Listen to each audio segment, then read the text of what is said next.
Welcome to today's discussion on Singapore's 99% to 1% property ownership structure. It's been stirring up a lot of chatter, with some calling it clever planning, while others see it as a loophole. I'm excited to get into this. So, what's the core of this debate really about? Well, essentially, it's all about how you structure ownership between parties, where one holds 99% and the other a mere 1%. The idea has been used for decoupling strategies, like making future transfers or lowering stamp duty appear cleaner on paper. And that's key, it's only as solid as the truth behind it. Right? So the structure itself isn't illegal, but if you're hiding the real economic reality, that's when it turns problematic. Exactly. In a recent court case, the focus was not on the ratio per se, but on whether the declarations about funding and risk were truthful. The court zeroed in on who was actually funding the purchase, who bore the risk, and if the banks and authorities got genuine information. So it's like, you can set up any kind of ownership proportion you want, but if you're misrepresenting who's really footing the bill, you could be in hot water. Right. And it's like, think of it as building a house on paper. If the blueprint doesn't reflect the real foundation, sooner or later, things come crashing down. That analogy really nails it. It makes you realize that the legal system at its core values substance over form. Absolutely. The principle here is that when the actual risk allocation and funding don't match the declared percentages, the entire structure can be disregarded by the court. Yeah. The law is very intent sensitive. And that's where misrepresentation comes in. They're not complaining about, hey, you set it up as 99% to 1%, but rather complaining that what you declared didn't line up with reality. Precisely. It's, like you're not just designing a fancy layout. You have to live inside it too. If the real money, the real risk, doesn't sit where you've noted it, then you've essentially built on quicksand. You mentioned decoupling strategies earlier. Can you dive a bit deeper into why this structure is so popular for that? Sure thing. So, in practice, the 99% to 1% structure is often used as a preparatory step for future decoupling. The smaller share, typically the 1%, is much easier to transfer later on. It also makes stamp duty exposure seem lower. And, well, it gives an illusion of a cleaner exit strategy on paper. But here's where the rubber meets the road. I can imagine that looks appealing on paper, but reality might not be as forgiving. Yeah, and that's an important critique. While the strategy might look neat legally, it can run into serious pitfalls. Think about it. If the IRS or the IRAS in Singapore later finds out that the down payment, loan servicing, or risk was, in fact, borne by one party, then the beneficial owner could end up being reclassified. That completely undermines the decoupling strategy.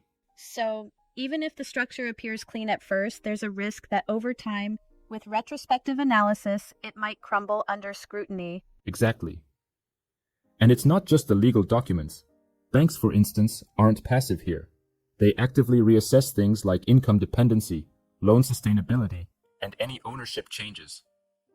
Even if your setup looks legally smart, commercially and practically it might fail. And that brings us to the policy risks, right? With rules like ABSD changing over time, what works today might be restricted tomorrow. Exactly. Policy risk is huge. Structuring purely for decoupling without any flexibility is, quite reckless.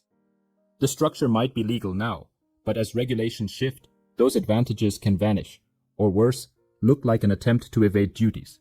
So if I'm following, the takeaway isn't really to avoid using the 99% to 1% structure entirely, but rather to ensure that every single element, the funding, the risk, the declarations, is aligned with reality. Yes, spot on. If the structure truly reflects the economic reality, where both parties contribute as declared and all disclosures are transparent, then it stands on solid ground. Right. But if it's merely a ticket to dodge taxes or stamp duties, then you're asking for trouble. I want to respectfully challenge one aspect here. Some argue that even if you're honest, merely using the structure for future decoupling is risky because the intent might still be interpreted negatively if it's questioned down the line. How do you balance that? That's a great point. There is a fine line. The court's focus, as we've seen, is not on the ownership ratio, but on misrepresentation and deceptive intent. So, while future decoupling itself isn't inherently illegal, If authorities later deduce that the original setup was always geared towards evasion, then that intent could retroactively taint the whole structure. Essentially, you should design it to be defensible even years down the line. Yeah, that makes sense. It's like you're not just playing for today's approval, but thinking about how your structure will be viewed in, say, 5 years. Exactly. And that's why many experts stress the importance of getting it right from the beginning. The structure should mirror the true funding and risk allocation so that even when examined later, it doesn't look like a pure avoidance scheme. And it seems at its core, the court's ruling is a reminder. Legal forms are fine as long as the substance is genuine. Absolutely. The legal principles here, substance over form, truthful disclosure, and anti-avoidance, serve as the guiding lights. If you adhere to them, you're in safe territory. If not, then you're exposed. It's a wake-up call for anyone considering this kind of structure. So aside from the decoupling strategy, what are some practical applications where this structure might be beneficial and legally defensible? Well, you see, some use it in multi-property planning or even for ABSD exposure management. The idea is to structure ownership in a transparent manner to minimize duty exposure while keeping all declarations and funding flows honest. It's smart planning if done properly. And that seems to be the message. Structure matters and intent matters even more. It's not about finding a loophole, but making sure everything aligns with the actual economic and financial reality. Right. It's a discipline. You can't just copy structures from, say, WhatsApp chats or forums without thorough legal vetting. Every nuance from funding details to risk sharing must be crystal clear and defensible. It's almost like building a case for a house. If the foundation is weak, no matter how fancy the facade looks, the whole thing can collapse. Exactly. And worth noting is that while the structure itself is legal, the penalties kick in when there's false representation. If one party does all the heavy lifting financially, but is masked as a minor owner on paper, then that misalignment invites scrutiny. It really highlights the importance of matching declarations to true economic activities. It's a really nuanced area. And I think a lot of property buyers and investors might not be aware of these pitfalls until it's too late. Absolutely. The takeaway is clear. If you're considering a 99% to 1% ownership model for things like decoupling and managing ABSD, it's essential to get legal advice up front. Ensure that funding, risk, and intent are all congruent with what's declared. Otherwise, only your intended benefits will vanish, and you might even face compliance issues later. And that's the final word, isn't it?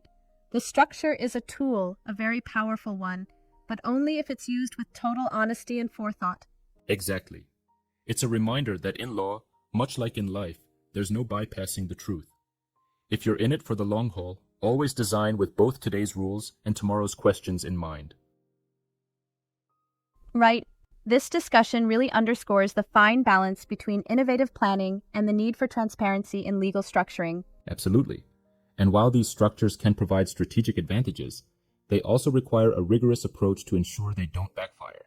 So, if you're thinking of going down this route, make sure everything, funding, risk, and intent, is thoroughly aligned with what you present legally. Great insights today. It's always enlightening to uncover how legal frameworks work behind the scenes, especially in dynamic markets like Singapore's property sector.